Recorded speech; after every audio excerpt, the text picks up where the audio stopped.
Thank you, Caroline. Question on tariffs, but first actually some foreign policy news, some breaking news. Some local Israeli media is reporting that Prime Minister Netanyahu told hostage families that he's accepted a 60-day truce offer. So can you confirm, have Israel and Hamas agreed to a truce?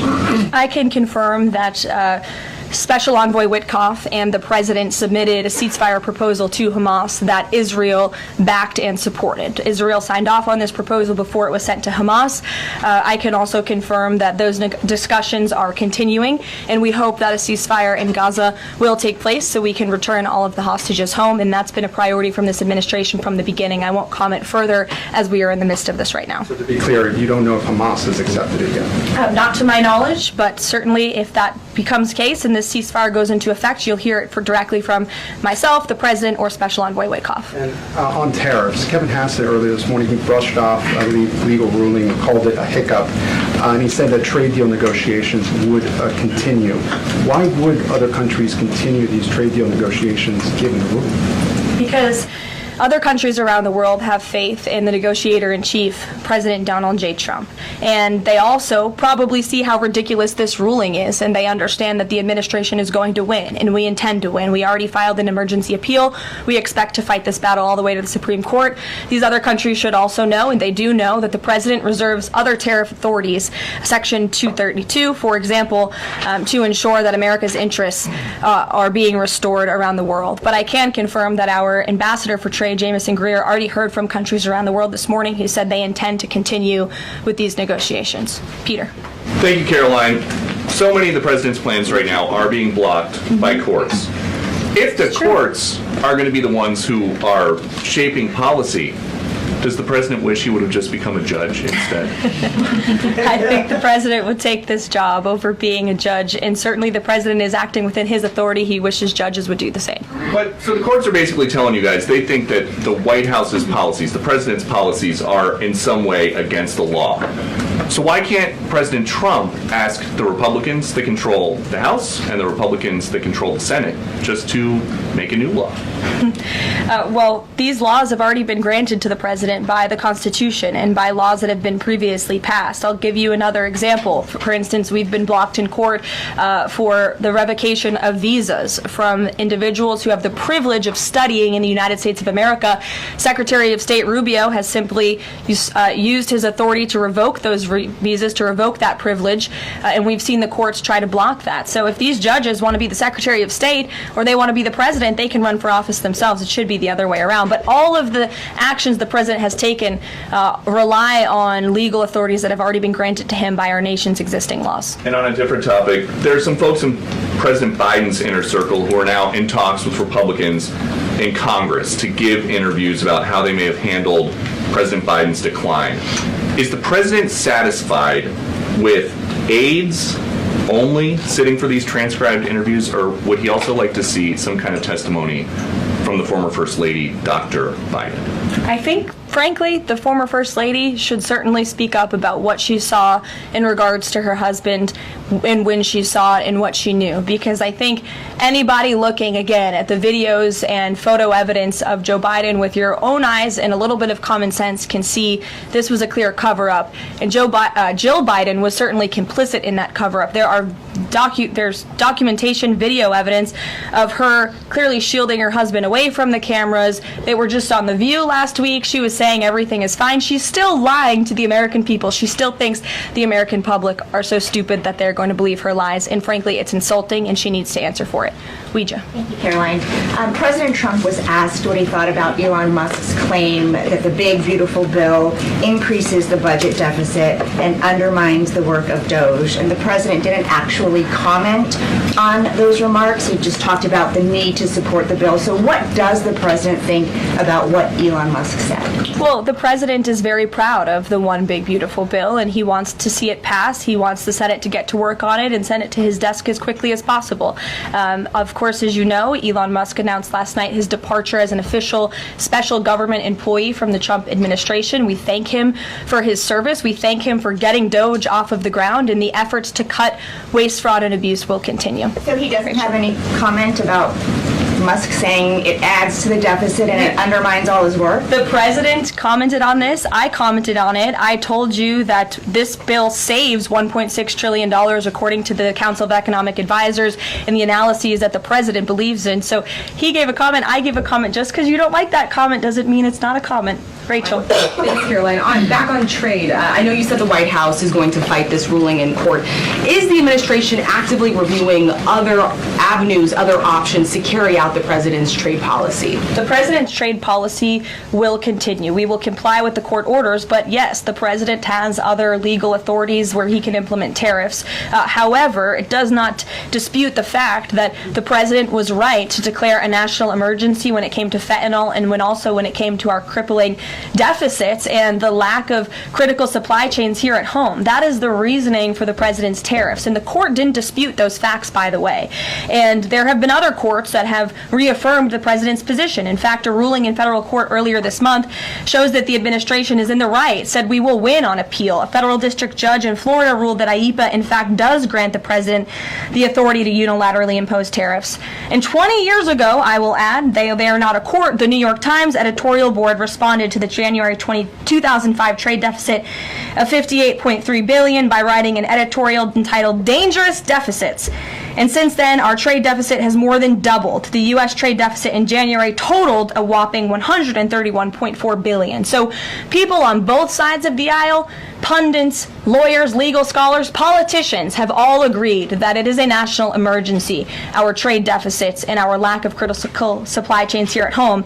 It's just President Trump was the first president to actually act on it, to restore that wealth and that prosperity to the United States of America. And it's very unfortunate that the courts are now blocking his attempts to do So that. has the administration then reached the point where you are actually asking your economic advisors to start reviewing other avenues to implement the president's trade policy, or do you want to just see this legal process take place for now? We can walk and chew gum at the same time. We are doing both. Josh. The Fed says that the president met with the Fed chair earlier today. I'm wondering if you can give us any readout of that meeting. The Fed also says that they discussed the economy. I imagine the president might have shared views on rates as well. But what can you share? I can share with you that we saw, the president and I both saw the statement that the Fed put out after the meeting.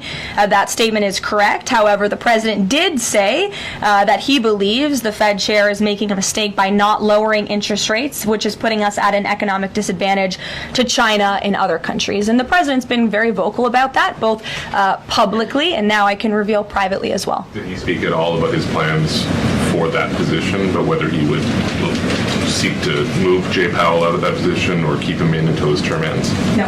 Okay. Kristen. Ask very quickly on the tariff question. You mentioned Section 232 earlier. Are you suggesting that you might sort of speed up some of the existing 232 investigations? Or are you talking potentially using 232 as a replacement power if this ruling doesn't go your way? Of course, you hope it does. I'm not suggesting that. I'm just simply stating the fact that the president has other legal authorities he can use to implement tariffs, and the administration is willing to use those. As you know, we already have applied Section 232 tariffs on specific industries. Thank you. Yep, thank you. President Trump said that he needed 1.5 to 2 weeks to determine whether or not he believed Vladimir Putin wanted peace. He has been in office now for 4 months. What does he believe is going to happen in the next 1.5 to 2 weeks that would change his opinion? Well, it is my understanding and it is our hope that Russia and Ukraine will engage in direct talks and negotiations next week in Istanbul, and we believe that meeting is going to take place, and that is a meeting the president encouraged and urged for these two sides to come together and negotiate directly. And the president has been clear from the very beginning of this conflict that he wants to see this conflict solved on the negotiating table, not on the battlefield, and he's told that to both leaders, again, both publicly and privately. So hopefully next week it will move the ball forward in The this. United States going to participate in those conversations? We will let you know if the president plans to send a representative. I'm not tracking that at this time. Kelly in the back. Thanks, Caroline. Sure. I wanted to just clarify once and for all the Qatari jet, the sale, or the gift, because the Qatari government is asking the U.S. to clarify that the jet's pending transfer was initiated by the Trump administration. So is this something that the White House is going to do? The amount of questions we've received, and we've been incredibly clear, and I have answered this, the President has answered this, the Department of Defense has answered this. This is a government-to-government gift transfer from the Qataris to the Department of Defense, to the United States Air Force. It is now in their hands, and for further details on where that stands, I would defer you to the Department of Defense and the United States Air Force. I have nothing more for you on that. Deanna. Thanks, Caroline. Two questions, one on Big Beautiful Bill, one on immigration. Sure. Yesterday, Trump said, we'll be negotiating that bill, and I'm not happy about certain aspects of it, but I'm thrilled by other aspects of it. Wondering if you could, share any specifics on that. And in immigration, do you know how many illegal migrants have taken Trump's voucher program so far and have deported themselves? I believe it's in the thousands of those who have chosen the easier route of self-deportation, and we certainly encourage all illegal aliens who are present within our homeland to take that option. It's a much more pleasant option than being deported, and we will deport you if you're here illegally. That's our intention. As for the first question, what the President was speaking about is how this is a great bill. However, it has come as a result of a hard negotiation. It's difficult to get things done on Capitol Hill, but thanks to President Trump, this bill is moving in the right direction, and thanks to House Republicans and the leadership over there as well, who did a great job mediating both sides of the caucus to move this bill to the Senate. And now the President, again, has told his friends on the Senate side and is already engaged in those conversations to get that bill back to his desk as soon as possible. Sure. Thank you. Has this administration been briefed about the incident that happened in Gaza on Tuesday during the rollout of the Gaza Humanitarian Foundation distribution of aid to Palestinians there? And should there be a ceasefire, will this administration continue to rely on this foundation for the distribution of aid to civilians? Are you referring, what incident are you referring to? On Tuesday, when the aid was rolled out to Gaza for the first time in many months, and meals and food was given to hungry people thanks to President Trump. Yes, we were briefed on that plan. The President was the reason that aid went into Gaza, and he got the Israelis to support that plan. And I would add that the previous administration rejected such a plan to ensure that these starving and devastated people in the Gaza Strip were given humanitarian aid and assistance. And it was the previous administration that tried to build this pier, if you all remember it. It was brought to my attention this morning, and I thought that's a good point. Why don't I bring that up? Because there's been so much criticism. In fact, it was on the front page of a newspaper this morning about the criticism for this president having a humanitarian heart and giving people badly needed food and supplies. Nobody wanted to talk about how the previous administration failed in that endeavor. They built this pier that cost $230 million. It lasted about 20 days, and more than 60 U.S. service members were injured, as a part of this floating aid pier that did nothing for the people of Gaza. The president is opening up his humanitarian heart to get aid into the region while his team simultaneously negotiates a ceasefire and the return of all hostages. We are moving the ball forward in a positive direction for all people. The president wants to see peace for all people. Jasmine. Thanks so much, Caroline. A Notice investigation found that the Hallmark Maha Commission report that was released last week cites studies that appear to not exist. We know that because in part we reached out to some of the listed authors who said that they didn't write the studies cited. So I want to ask, does the White House have confidence that the information coming from HHS can be trusted? Yes, we have complete confidence in Secretary Kennedy and his team at HHS. I understand there were some formatting issues with the Maha report that are being addressed, and the report will be updated, but it does not negate the substance of the report, which, as you know, is one of the most transformative health reports that has ever been released by the federal government, and is backed on good science that has never been recognized by the federal government. And a quick follow-up, can you talk about what tools or research goes into production of these kinds of reports? For instance, is it AI that's used to put together these reports now? I can't speak to that. I would defer you to the Department of Health and Human Services. What I know is just what I told you. Lindsay. Thank you, Caroline. Many small businesses that we've talked to since the tariffs have been in place have said what would really help them is a long-term plan so that they can catch up. In light of what's happened now, this trade war with the courts, how will that impact this 90-day window? Will you guys be adjusting that? And how can you help relieve some of these small businesses? Well, I would say nobody understands the needs of business owners, and nobody has the backs of our small business community more than President President Donald J. Trump. He believes, I've heard him talk about this with small business owners himself, that small businesses are truly the backbone of our American economy. And that's why the president is supporting the One Big Beautiful Bill. So for those you spoke to who are asking for a long-term plan, big tax cuts are coming their way. No tax on tips, no tax on overtime for their workers, more money in their pockets. Their bottom lines will be larger. They can pay their people more. Wages are going to go up. Inflation will continue to come down. We've already seen energy prices plummeting as a result of this president's economic and energy agenda that he has been implementing across the federal government, reducing burdensome regulation. All of that is good news for small business owners across the country. That's why they strongly support the president, and that's the Trump economic plan that is underway. And again, you're emphasizing, I believe, the need to pass the One Big Beautiful Bill, and the president wants to see that happen. Sure. Will you still work within that 90-day window for these trade negotiations? Does that still stand? Again, as far as we're concerned, our trade agenda is moving forward, and we've already heard from countries around the world today who will continue to negotiate in good faith with the United States so we can cut good trade deals on behalf of the American people, and we fully expect to win this case in court. Sure. On Golden Dome, the president put out this number of $61 billion. How did he arrive at that? Is that the number it will cost to protect Canada, and is it negotiable, or where did it come from? I can certainly ask the president, and I can check in with our research team, and we'll get you the facts on that number. But the Golden Dome is certainly a significant investment in our nation's national security and homeland security to protect Americans, all of you in this room, from future threats. Any readout on, have the Canadians been talking in good faith about paying to be in it?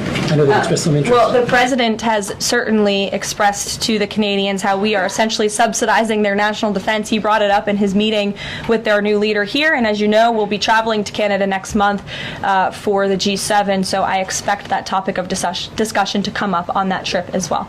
Sure. Hi, thanks, Caroline. There was a May Day USA rally in Seattle that happened over the weekend that devolved into some protests and riots.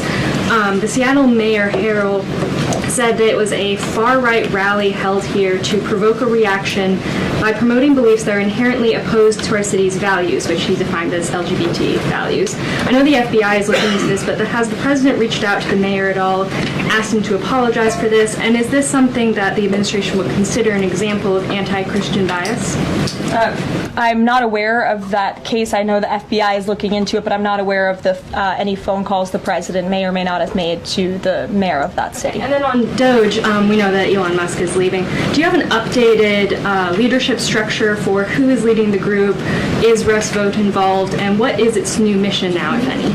Well, the entire cabinet is involved, and I spoke to the president about it this morning, and the entire cabinet understands the need to cut government waste, fraud, and abuse, and each cabinet secretary at their respective agencies is committed to that. That's why they were working hand in hand with Elon Musk, and they'll continue to work with the respective Doge employees who have onboarded as political appointees at all of these agencies. So surely the mission of Doge will continue, and many Doge employees are now political appointees and employees of our government, and to the best of my knowledge, all of them intend to stay and continue this important work. Is there a Doge leader taking the place of Mr. Musk?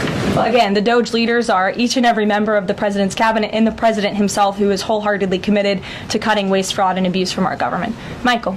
Thank you, Caroline. There's conflicting reports out of the Middle East right now. Saudi television network Al Arabia is saying that Israel and Hamas have agreed to a 60-day ceasefire. Sources with Hamas are saying that has not been agreed to. If and when that does happen, will we expect to hear something from President Trump announcing that? As I said earlier, yes, indeed. If there is an announcement to be made, it will come from the White House, the president, myself, or Special Envoy Witkoff. Finally, Caroline, One Big Beautiful Bill. The president says he's not happy with all aspects of it. What changes would he like to see be made? And can this bill be both big and beautiful? It is a One Big Beautiful Bill, as the name rings true. And the president, as I said, is currently working with his friends in the Senate who have some recommendations for the bill. Those negotiations and discussions are continuing, but the president's ultimate priority is to get this bill back to his desk for signature. And the president's priorities in this bill are non-negotiable in terms of the tax priorities he wants to see and the large tax cuts in the border investments that are currently in this bill. He is not going to allow them to go away for the American people. Sure, go ahead. Yes, I wanted to ask you about, has the president spoken to any of these foreign leaders about these agreements that have been reached, specifically the case of the United Kingdom that is already has an agreement in place after this decision of the court in New York. Has the president talked to foreign leaders about what? About the court decision in New York. Which court decision in New York? The trade court. Oh, the trade court decision. He did speak to the leader of Japan this morning, and he said that was a very good call and a good discussion. And as I said, the president's cabinet, Secretary Lutnick, Secretary Bessent, and Ambassador Jameson Greer have all been in touch with their counterparts in countries around the world to let them know the United States will still be at the negotiating table, and we still expect countries around the world to treat us fairly. Again, I will just close by saying that how ridiculous it is that we have been ripped off. Our middle class has been hollowed out. Our manufacturing base has left and gone overseas. Jobs have been offshored, and now no court did anything about that. No court did anything about hundreds of thousands of people being put out of work, about thousands of factories being closed down, about our deficits going to dangerous levels, as the New York Times has said. But now a court is trying to stop a president from trying to correct those wrongs of the past, and this administration will continue to do that. It's a promise the president made to the American people, and it's a promise they elected him on.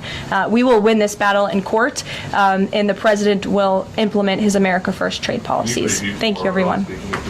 There's the U.S. Steel situation tomorrow. I can tell you the president greatly looks forward to going to Pittsburgh, Pennsylvania, where he will discuss this historic deal and discuss American jobs and American steel, and we hope to see you all there. Thanks, guys. Thanks, Carolyn.